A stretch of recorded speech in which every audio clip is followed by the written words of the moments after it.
Every sports fan has an opinion. Well, these are ours. Welcome to Brock and Pep's Unsportsmanlike Convo. Right. And here are your hosts, Brock Fleming and Pep Cariotti. Good evening, ladies and gentlemen. February 8th, 2022 in the house. We are in Super Bowl week. I am Brock Fleming, and with me, as always, and nothing is more fitting than this entrance with your sunglasses. Microphone checker, swinging sword lecture, closing down. Usually, it's P-Dog. Today, it's Viper. You should have given me the heads up that you're changing your name to Viper, because you would have had a much different entrance song. I'm not changing my name to Viper permanently, just for today. No? I think as long as you have those Viper glasses on, you are forever Viper. I think you got like a snake, like it'll be my alter ego. It'll be whenever I wear these, I'll change into another human, like a more of an aggressive, rude person. You know, one of those types of guys.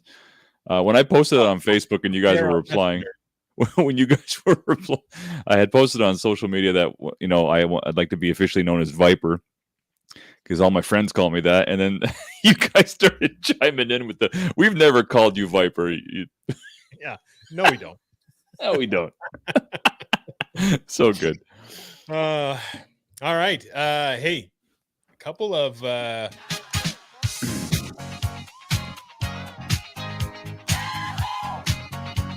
birthdays in the house this week.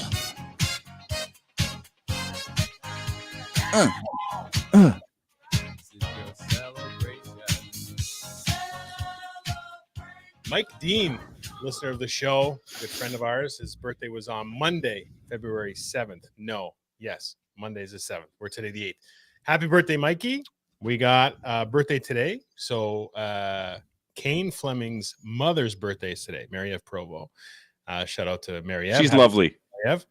The sweetest, really, you'll probably ever meet. She's great. Big fan. Also a great dog sitter.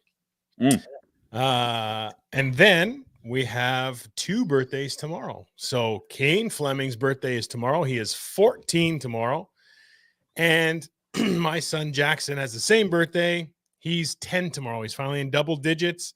He's moving on. He is the youngest in the family and is now in double digits. So life is passing way too fast. But happy birthday to all of those. A special birthday to Kane and Jackson for tomorrow. And looking forward to celebrate again with you guys over the next little while.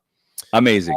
Shout out also to Nobility Performance. They identified that they have the cold tub therapy going. Oh, they got it.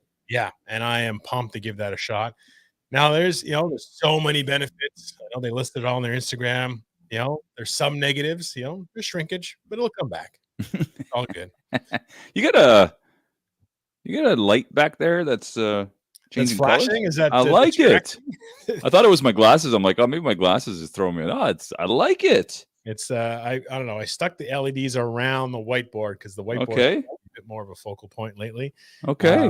I don't want to give away too much of what's on here because these are the props that we are going to be going over right at the end of the show. Super Bowl related props.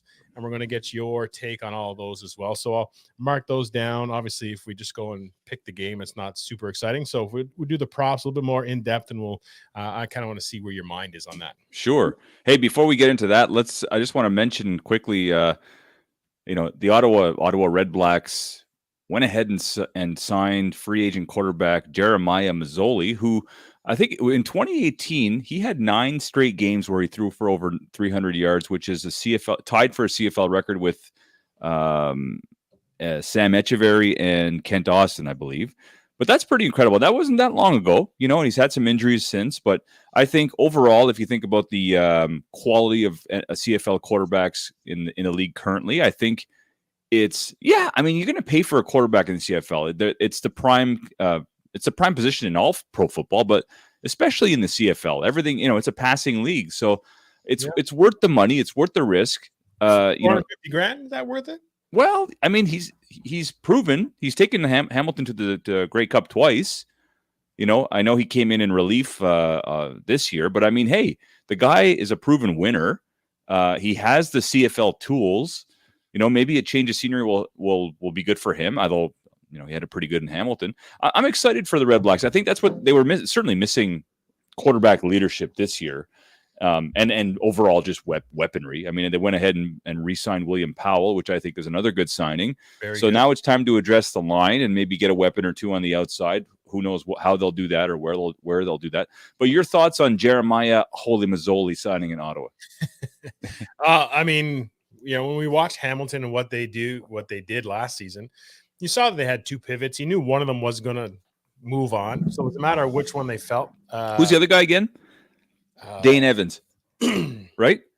Yeah, I think so. Yeah, Dane Evans. Yeah, I think so. Younger guy, not as experienced, but it came through in the playoffs when they needed him. They ran with two guys, but I think Mazzoli, like you said, that's what Ottawa's missing, is that veteran presence at the quarterback position. And your weapons don't need to be all-stars necessarily, as long as they buy into the system and they follow a guy like Mazzoli. So, again, there's $450 grand that they're paying the quarterback. I hope they're going to put finance the offensive line to make sure he stays off his back. But he's a guy that, he's successful. He's got a good track record. He can use his legs when he needs to. I like it. You know what I mean? Yeah. Like it's definitely an upgrade from where Ottawa was. So they've kind of got that key piece in place, and now they can build around it.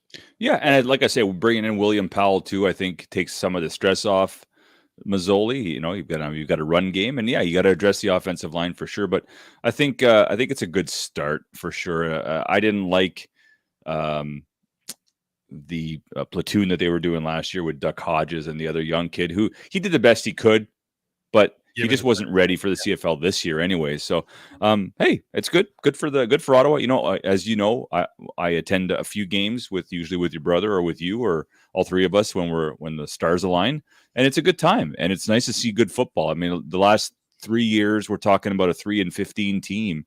It hasn't been good football in Ottawa the last couple of years. So, no, and we were spoiled for the first few years, right? Always for sure. Was competitive, but that's Hank Burris is there, and he's a guy. He's a staple. He's that piece. I think the best thing Mazzoli can do for the organization, or in hopes of the organization, is that now those young quarterbacks, that whole carousel that they had, they'll keep a couple of them. Mm-hmm. That they have somebody to follow to guide them through how the CFL works, what to do, how to prep, how to read defenses better. It just seemed like the blind leading the blind in that quarterback room, and I think now they got somebody who can actually bring a veteran presence that can actually they can lean on a little bit. Winner, more, I think, is a winner for the best. It's got a winning record, so I mean that's good. Shout out also to Ottawa's very own Jesse Luketa, who was in the Reese's Senior Bowl this past weekend, where he plays for Penn State. He's was an outside linebacker, moved to kind of a rush end. Kid had 3 tackles, 2 sacks in that game. I think really kind of put himself on the map. So it'll be interesting to follow him over the next little while as he prepares for the draft process. But I just wanted to shout him out real quick because of all things he's doing, and he's doing it the right way too. Again, off field, in the classroom, all kind of stuff. He is leading by example, which is phenomenal. Awesome. I know we're getting it. We're going to go into the Super Bowl. That's going to be the main topic today because that's Super Bowl week. I'd like to remind the listeners, if you want to put in your prediction for the Super Bowl score, so Rams X amount, Bengals this amount, give us your score. If you submit it during the broadcast, so while we're on, if you submit it while we're on and you win, you'll win a $50 gift card of your choice. That's impressive. So again, it's got to be while we're online. So we may not full hour today. Just be careful. Don't wait to the last. If there is a tie, I think I put it in there. If there's a tie, we'll have our first Unsportsmanlike Convo arm wrestling competition. I like it. Which would be interesting. Real quick, did you watch anything? Because the NHL had their own All-Star weekend. Did you watch anything? You know, I was too busy watching the Raptors, to be perfectly honest. All that stuff was going on. The Raptors were in the middle of a 6-game winning streak. There's the trade deadline coming up in the NBA. I'm not paying attention to any hockey at all. I did watch. I thought you were going to say you were too busy watching paint dry. Well, I may as well. When it comes to these All-Star games, I really have a hard. I'm not interested. They're not targeting guys like me, my age. I mean, there's nothing for me to get excited about. It's not competitive. They're playing for nothing. It's for the kids. It's for to develop the game or to promote the game, and that's cool. I'm a guy like me's checked out for the All-Star. I'm not interested in seeing 3-on-3 that means nothing. I mean, the goalies are so good. It's boring. I've checked out. Like the Habs are playing tonight. They're playing the Devils as we speak.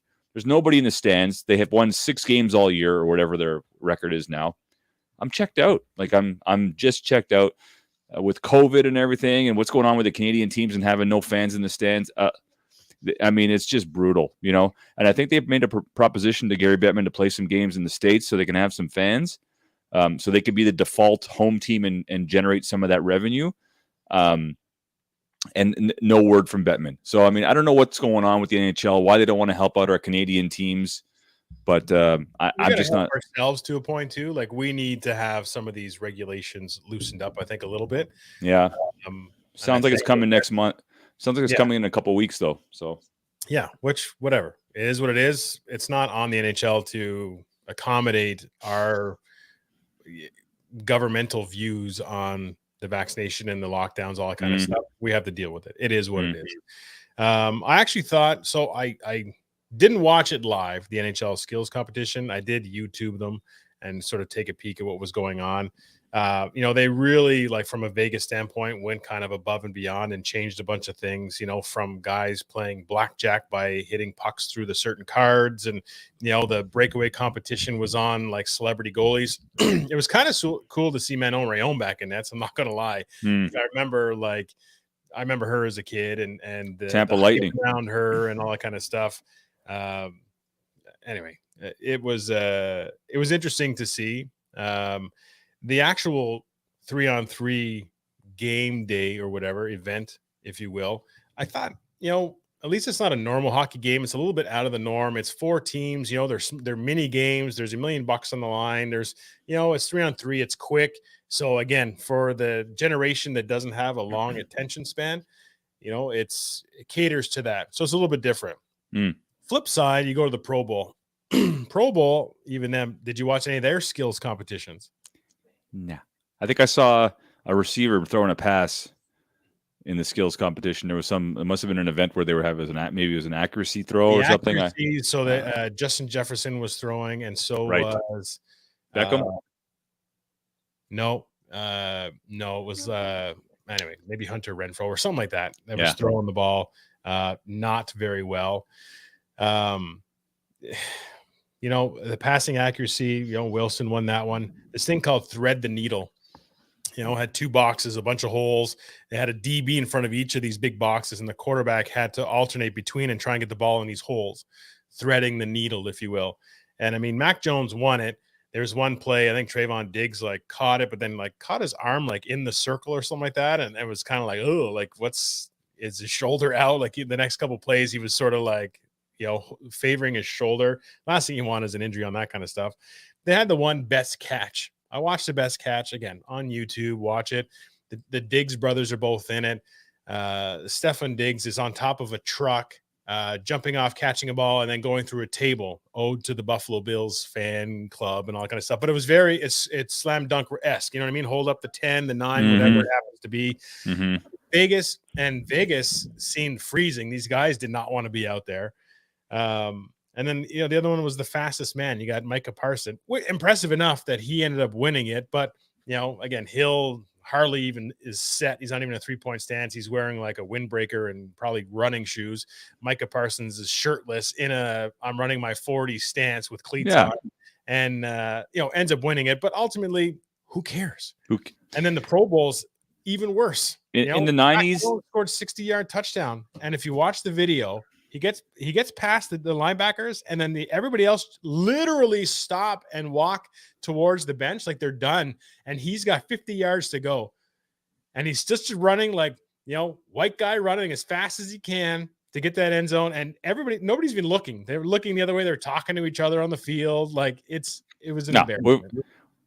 We've already spent way too long on this Pro Bowl. That's awful. And in the 90s, some of those skills competition. I mean, Larry Allen had a bench press competition. They used to have that back in the day. That was really cool. He bench pressed 225 for what, like 50 reps or something crazy. Like that was cool. And it looked like they were. I don't want to say they were trying harder back then, but it looked like they were playing for something more meaningful, but like more prideful at least. I want to be the fastest guy in the NFL. I don't think these guys care.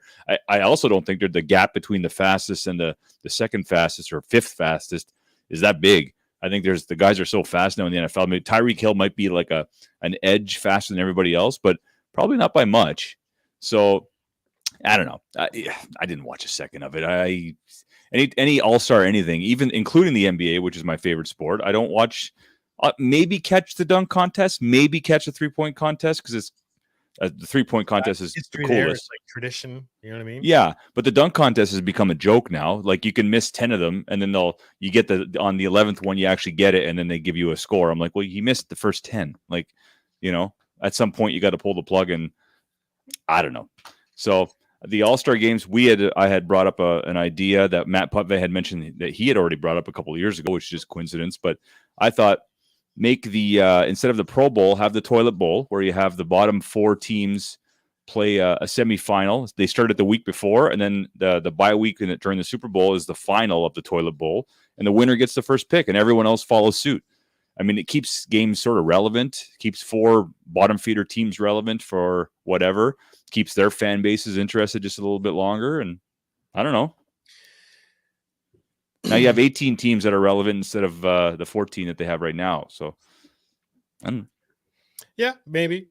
Or, that they added that 18th week, and have the 18th week be almost open. You know what I mean? Like, so they can say the 18th week, okay, you have these 2 teams playing. Like this is important. Or the last 4 play in that sort of game on the 18th week. The problem is if you start going past 18, you have bonuses involved, I guess, for these teams that do it. You have players that they've done their season. Maybe they're free agent after and like, no, I'm not. I may not even be on this team. I don't care. Like it's, I don't know. I think there becomes an issue with that. I just don't see that. I understand from, we do that with fantasy football and stuff. I get it, but to keep people interested. But I think at that point, like players are done. You know what I mean? Like, yep. There's a lot more in terms of the players' agreements and stuff that would come involved with that. But I would just assume they do away with the Pro Bowl, just and do away with the week off.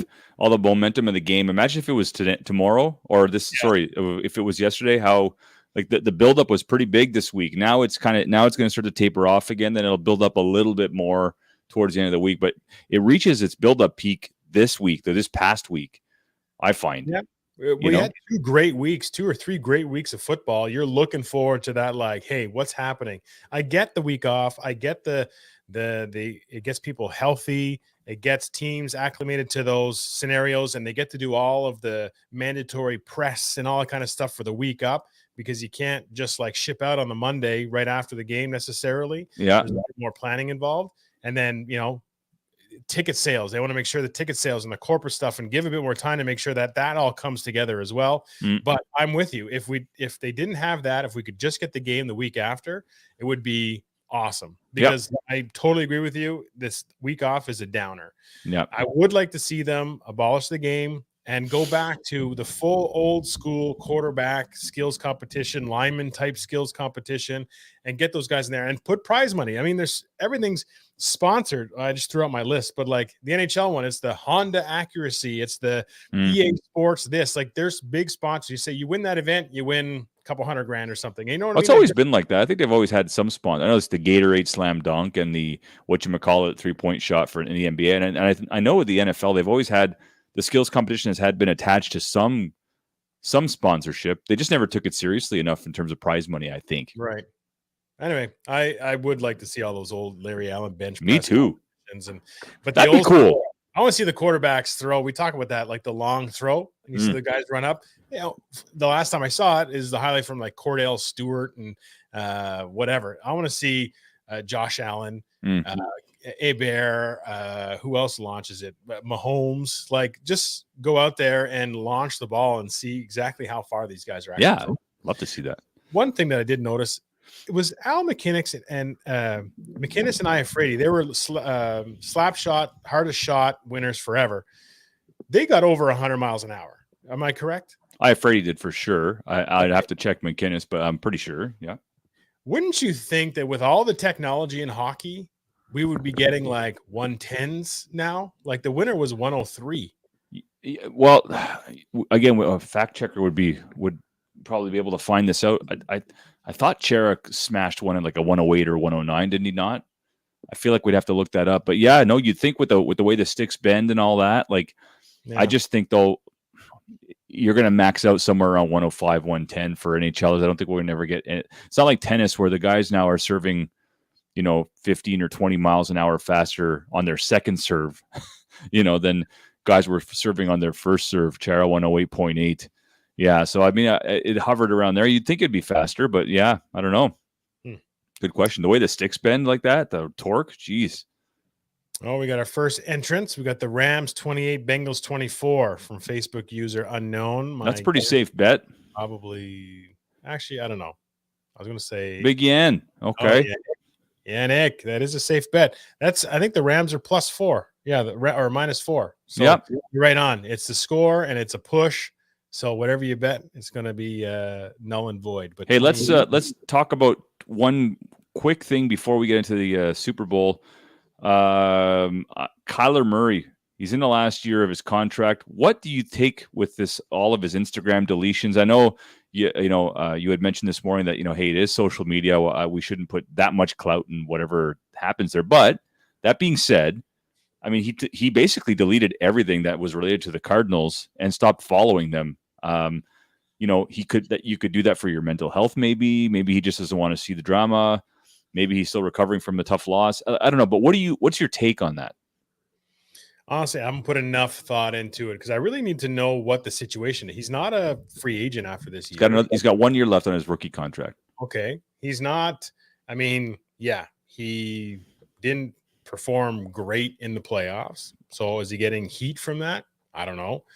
But I didn't say we shouldn't take that. I'm just saying it's sad that a message like it, we take such a big emphasis on what they did with their social media as this big message. So the fact that he unfollowed a bunch of people that were his team and whatever, we make it into this big, like he's flipping the bird to the Cardinals. He's super upset and whatever, who knows why it's for, but the fact that we, again, we analyze it and it's such a big part of our life, it was kind of an eye opener. Like if I said, oh, Pierre stopped following, I don't know, Tim Hortons Timbits or something. I don't know is that a thing you can follow? Anyway, would I be like, oh, he must have had a bad experience or whatever? Like, no. Yeah, but if I was working for them, it'd be a whole other message. If I'm working for them, I say, hey, I'm not following you anymore. I'm taking you off my content. I think there's a little bit of context there.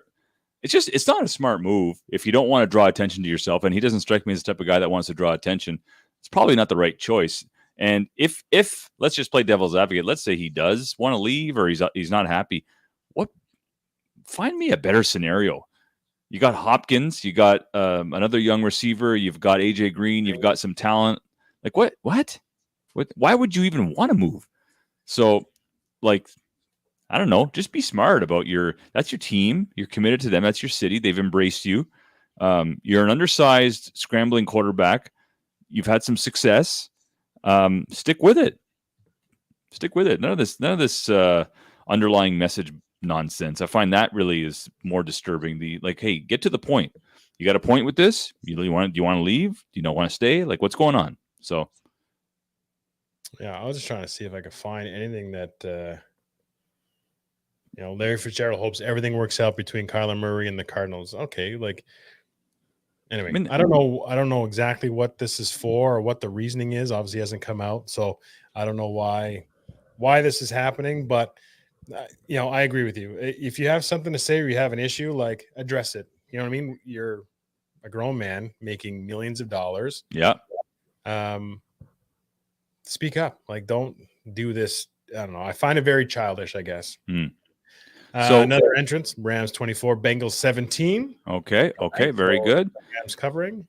How about Tom Brady coming out and saying never say never, like a week after officially retiring?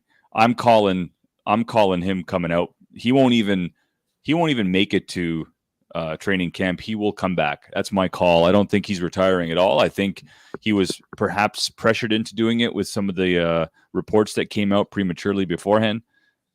I mean, it's a great situation in Tampa still. He's got a loaded defense. He's got all the weapons. I'm sure they'll add a piece or two.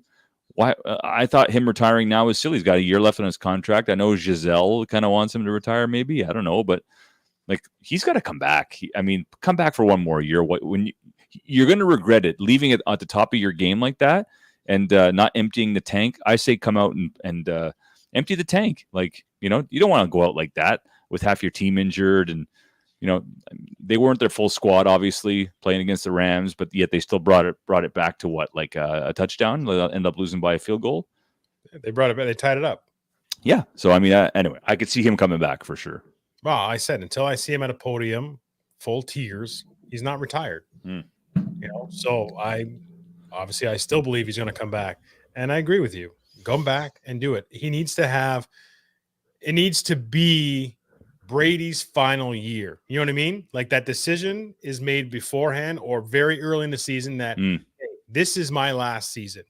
And then it becomes that whole, you know what I mean? Like everybody wants to see Brady one last time around the league and all around the things. Like that's the magnitude of this guy's retirement and the effect he's had on the game. He has to go out like that. You can't just go out with like a last second field goal and then you go off into the sunset where you're losing the playoffs. Like that just doesn't work for the Brady story. You need to come back and you need to have that announcement. This is my final year. We're doing this. You're getting guys that are coming in to probably play with you still. If there's any free agents out there that are still uncertain or whatever, Tampa Bay will do what they need to. He is going to do his best to finish on top on the Super Bowl. His teammates will play for him, but the league needs him to do that tour. That whole like year-end tour, you got 18 games, 18 games to go around.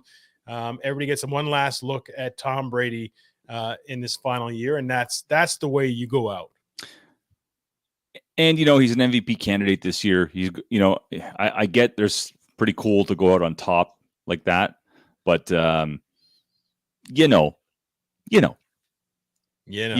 a lot of gas in the tank left for that guy. And I'm not ready to see him go, and I don't want to see him retire like that. Just sort of like through a text or whatever he sent that Instagram. Like, I agree with you. Go on his own terms. Yeah, leaked. No, he's exactly. Third one is producer Mike. Did I have a disclaimer that says if you work for the company, you can't win the prizes? Yeah, Mike's buying it. Rams 27, Bengals 20. Interesting. Awesome. We're going to get yours at the end, Pep. Sounds good to me. All right. Into a Super Bowl. We got to hype it up a little bit because the Pro Bowl is such a life sucker. Well, let's talk about I want to talk about the Rams really quickly here. Let's just say that Matt Stafford, who just turned 34, by the way, and as we know, not every quarterback can play into their 40s like Tom Brady. I think the average, what we're seeing in the last decade is, a 36, 37, 38 is when we see the decrease in skill and ability and athleticism and all that. You look at Breeze, didn't have his arm. Phillip Rivers lost his mobility. Ben has been a mess.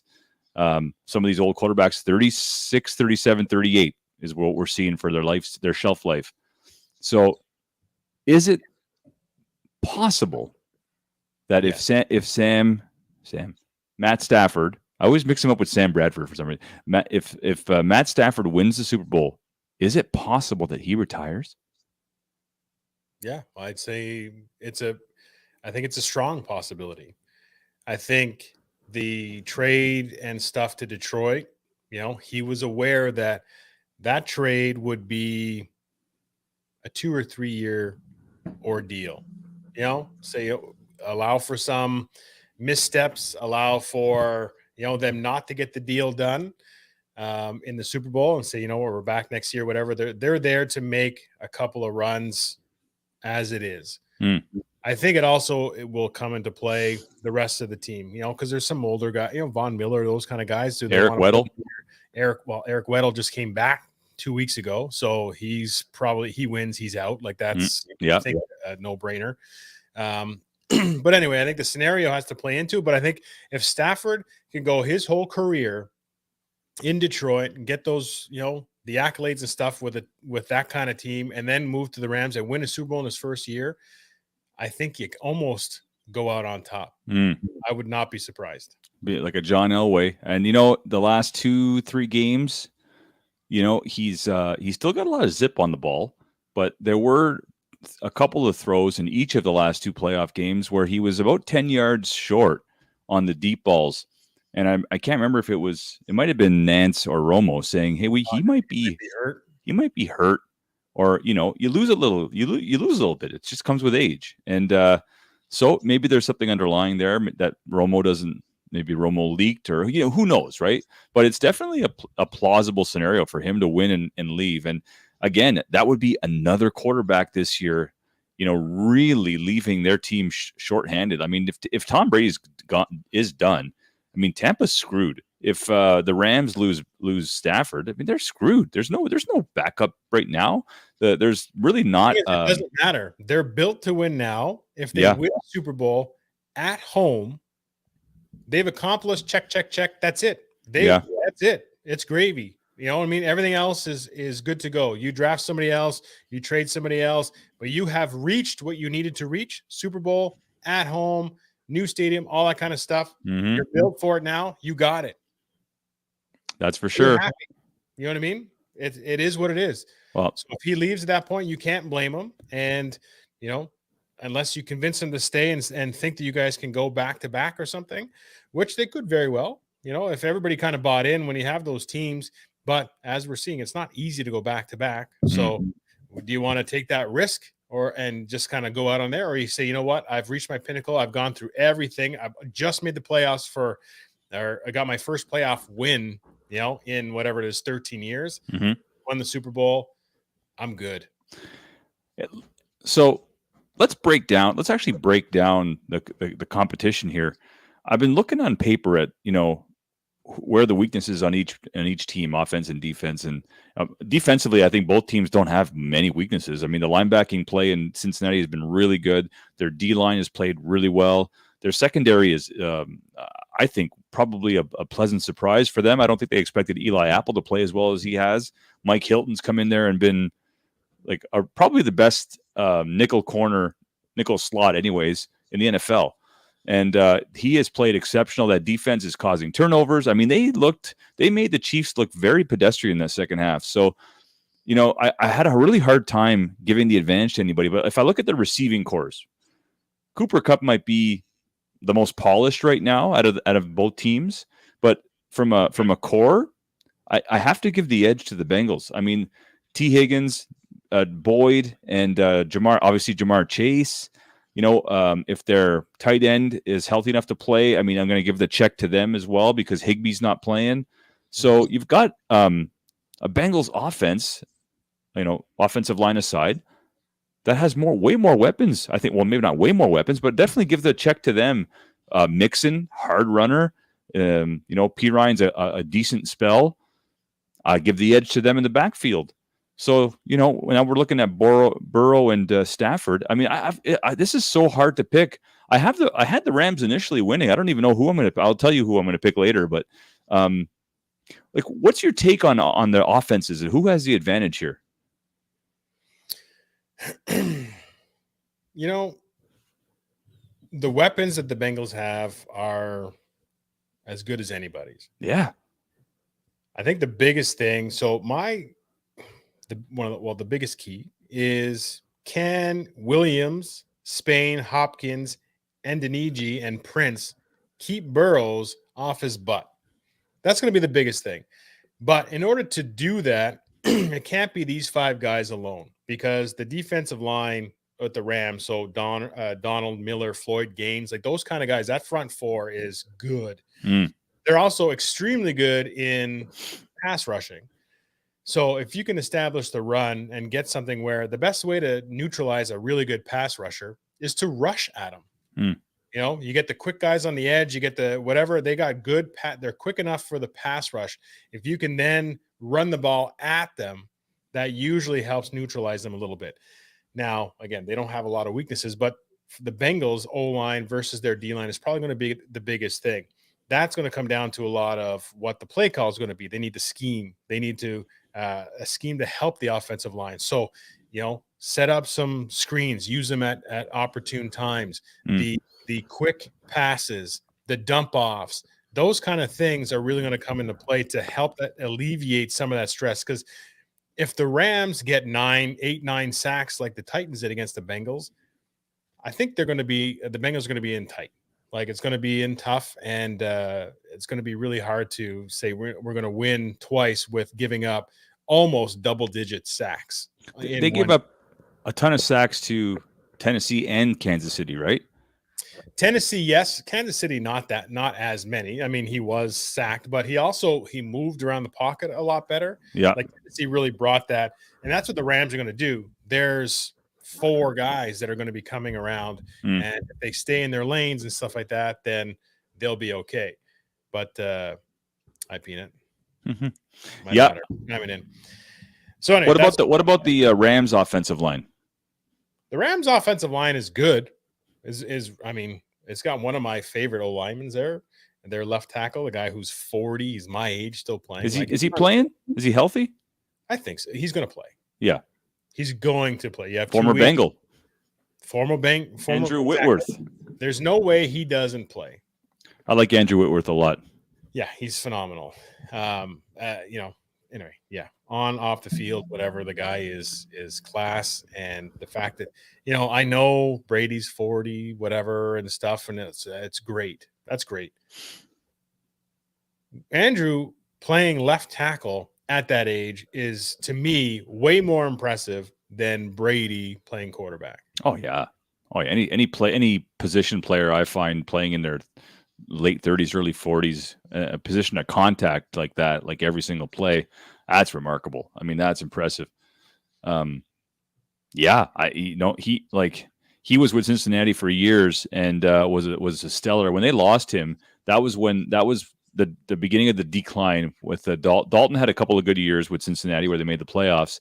When they lost Whitworth, that began the decline. So that's how important he was to Cincy when he was there, and he's been great in Los Angeles. So that's awesome. I think their D-line, the depth of the Bengals D-line and the health of the Bengals D-line is going to kind of come into play. Their D-line is very good, but they were banged up. I think against the Chiefs as well. So they had a couple of kind of go in and out, and then there was some tense moments where they weren't able to get that pressure because they didn't have the rotation that they normally have, and they got to make sure those guys are there because when they're fresh, or not even fresh, but when they're on a decent rotation, they're elite. They're an elite defensive line as well. So I think both these defenses are. I mean, both teams have significant offensive weapons, and their defensive have been playing extremely good. Now the Rams are playing at the expectations. I think the Bengals are playing above expectations. That's a great analogy. That's a great call. I also think the Rams are making some big splash. Both teams are making big splash plays, like the takeaways. I mean, those teams are getting the ball away from the other team's offense.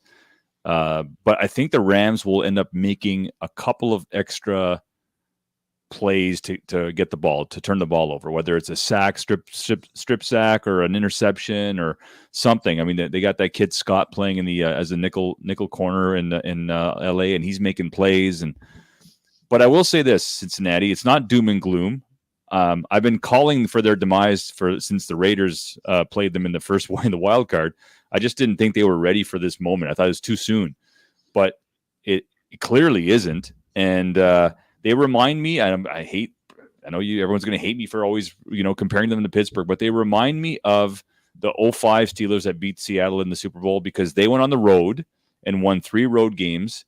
Ben Roethlisberger's second year in the league, Burrow's second year in the league. We've got a lot of parallels with those teams.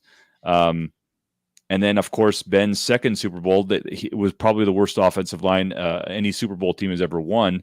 So there's hope there, and Burrow has that same kind of moxie that Ben has. Like, he's good he's able to scramble. He can get sacked 10 times a game. He's going to get up and sling it anyways, and he's going to keep a level head.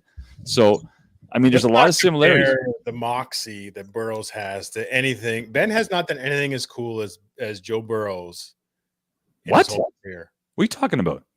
Joe Burrows has a coolness factor to him that Ben never had. I'm not talking about haircuts and how he looks. I'm talking about, like, you get sacked 15 times in a game and you get up and you throw a touchdown pass to win the game. That's Joe Cool. I don't care how you look at it. And I think Burrow has that same kind of moxie in him. And how many games did Ben get sacked 20 times and then throw the game-winning touchdown and basically look awful for 3 quarters, but when it mattered, that's when it happened. And I thought Burrow did that against the Chiefs. I mean, he was getting sacked. Did that better than anybody? Tim Tebow did nothing for 3 quarters and then came through in the 4th. Clutch.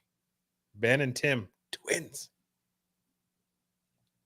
Okay, so I can't with those stupid Viper glasses. So why don't we get to what your prediction, my prediction, then we'll get to some of the prop bets that you had. Yeah, there's a couple of points that I was going to bring up. Yeah. Establishing the run game is going to be important for both teams. I think if the Bengals can establish Joe Mixon and keep that defense of line from pinning their ears back all the time, I think that's going to help keep Burrows off the ground. I'm really fascinated actually with the coaching matchups between Taylor and McVay, because he was working with him underneath him last year. I really think there's going to be whoever sticks to their game plan a little bit longer and doesn't kind of go out of their comfort zone, just like a Kyle Shanahan, who went away from the run game to the pass too fast because he almost thought they were going to do something and whatever. So as long as the coaches don't overthink it and get away from what their team's strengths are, I think that's going to be better for them. And then obviously in the Super Bowl, to me, it's the supporting cast, right? Everybody's got, you got your focus on OBJ and Cooper Kupp, but Van Jefferson, where's he going to be? Cam Akers is your starting guy, but what does Sony Michel come in to spare him? How is he going to do? Same with the Bengals. I think Tyler Boyd's going to have a big game, and so is P. Ryan. It's basically, who's going to be the forgotten man in the defensive scheme of the other team. You're going to take away Chase. You're going to take away Higgins and make it really tough. But that means that Tyler Boyd's going to be one-on-one, or he's going to have a bit more space. And those are the guys that you see come through in the Super Bowl. So we're going to see what supporting cast is going to shine. All right. On that note, I just want to get those points out, Pep. I just needed to. I got them down. I needed them. Do you want to get into the props, and then at the last one, you'll give us the scores, or what do you want to do? Yeah, sure. Absolutely. All right. Now, can I bring the whiteboard in here? Probably. You can do whatever you want, bud, as long as you get off your chair. I got it. All right. So these are the Super Bowl props that I want you to give me. All right. So we got a lot of over-unders. Okay. So let's just go through them. So we got the 2 quarterbacks. We got Joe Burrow, Matt Stafford. For passing yards, Joe Burrow, it's over-under 278.5. I'm going to go over. You're going over? Yeah. I'm going to go under. Stafford, 282.5. What is it? 282.5. I'll go over. I think both these guys are going to have big games. I'm going to take the under as well. Over under 36.5 attempts. That's for both quarterbacks. Over. Not for both quarterbacks, sorry. Like each one is 36.5. Over. Over. I think each one will throw for 40 attempts. That's my guess. 40 attempts. Give or take. I think I'll go over Stafford. I go under Burrows. Passing touchdowns. Joe Burrows, 1.5. Over. Yeah, me too. And Stafford, 2.5. Over. Longest pass, will it be over or under 38.5 yards? Over. For Over. both teams. Oh, yeah. That's a tough one. Mixon, 65.5 yards rushing. Ooh. I'm gonna go under. I think LA is going to prep for the run. I think they're gonna think that the Cincinnati is going to try to throw a curveball at him and run the ball. I think under. I think he runs under 65. All right. I'm going to take the over. Burrows rushing for 11.5 yards. Over. He's going to have to. I think so too. He's just got to get out of that pocket. Yeah. Cam Akers, 63.5 yards. Under. Yeah, I'll probably go under. Stafford rushing for 5.5 yards. Over. I mean, these guys are going to get at him. I mean, Cooper Kupp, 8.5 receptions. you know what? Like Cincinnati's corners, their starting corners aren't awesome. I'm gonna go over. He comes out of the slot though a lot more. I got under. OBJ 5.5. I'll go over. I think it's gonna be. I think LA's gonna throw the ball around. I can't wait to see your score. All these overs is gonna be pretty. I like the under. Chase 5.5. Over. Higgins 5.5. Under. Yeah.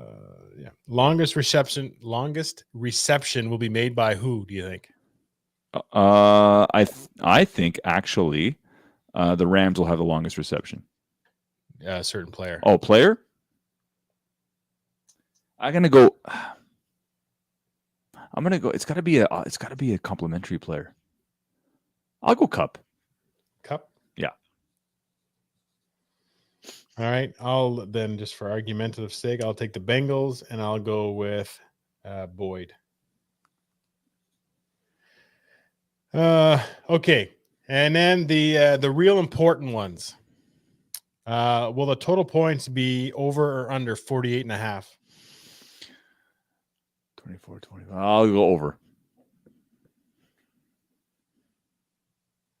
Man, I feel like it's going to be the under. Coin toss will be heads or tails? I always got to go with the tails. Tails gets the head.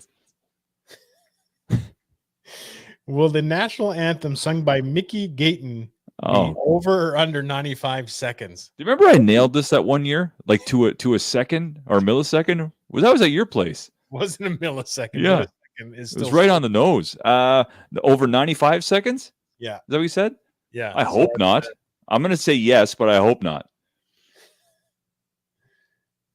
I feel like I'm just taking all the opposites. Do you remember? Were you there? It was is it the Who that has the guy that does the windmills on the Yeah, guitar? I think so. And it was like over under. I remember we did the props and it was over under like how many rotations? Yeah, and we were like every time we do, we were like 1, 2, and we're like I think 2.5 to 3, and we're like he's never going to do it. And then the last like 10 seconds of the song, he just was going, and it was like 1, 2, 3, 4. We were out the whole crowd, like everybody was watching the Super Bowl. Yeah. That's awesome. Cooper Kupp's longest reception, 28.5 yards. Over under.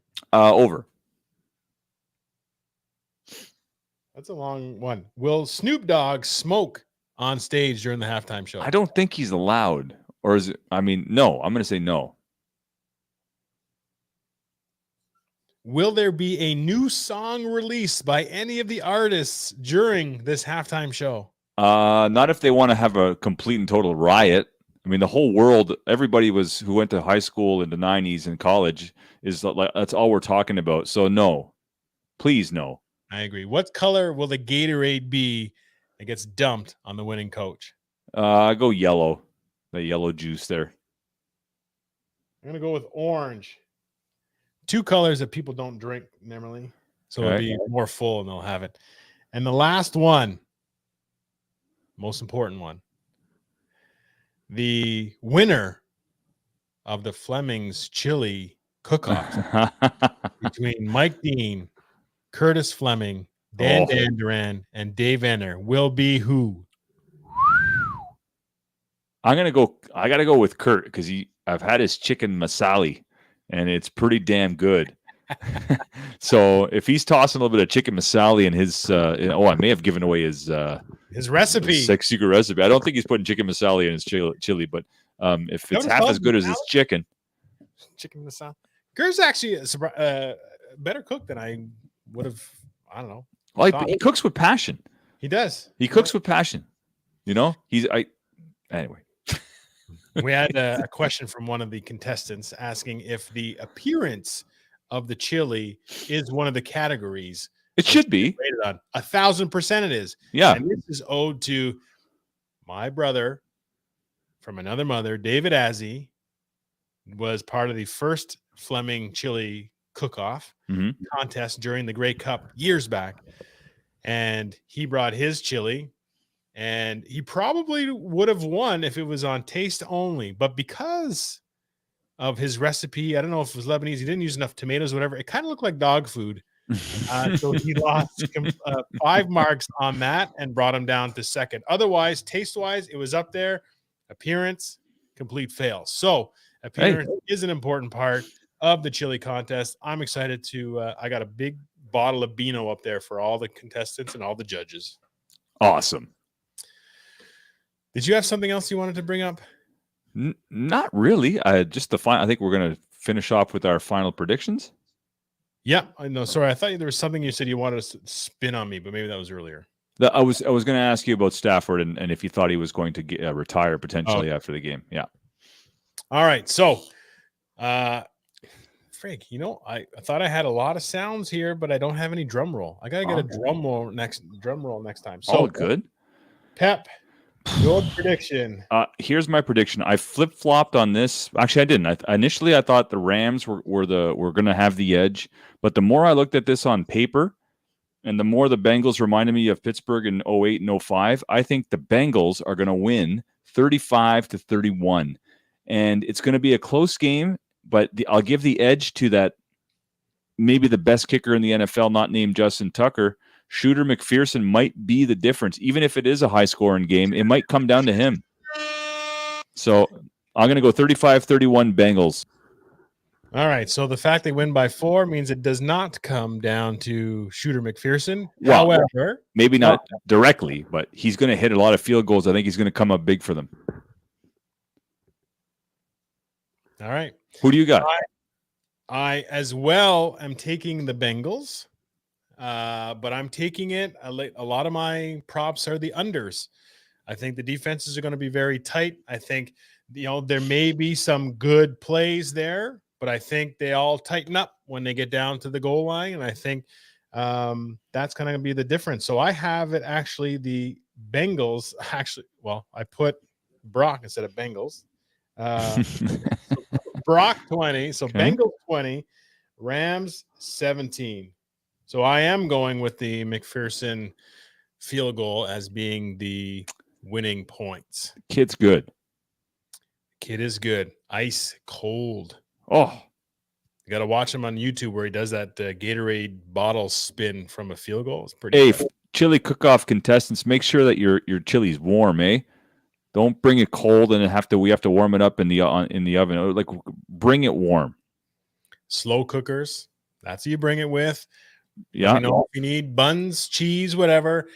Anyway, we're out and we're excited for Super Bowl. I'm excited for Super Bowl. I'm excited to have people over.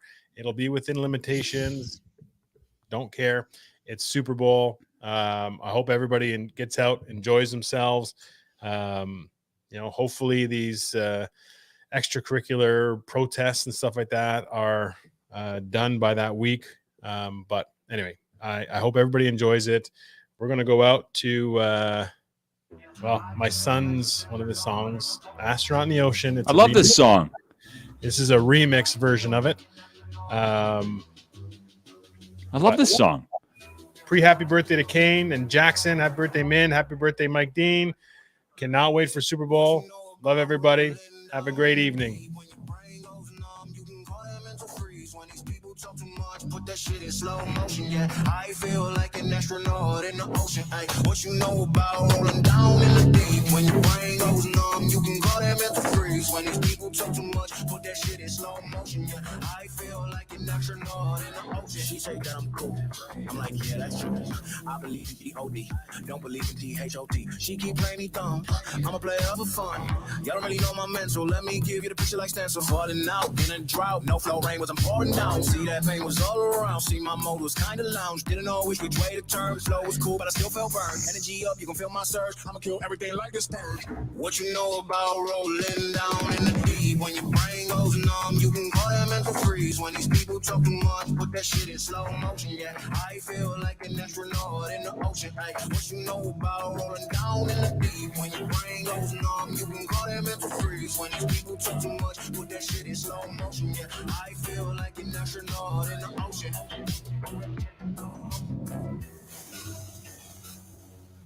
Ocean.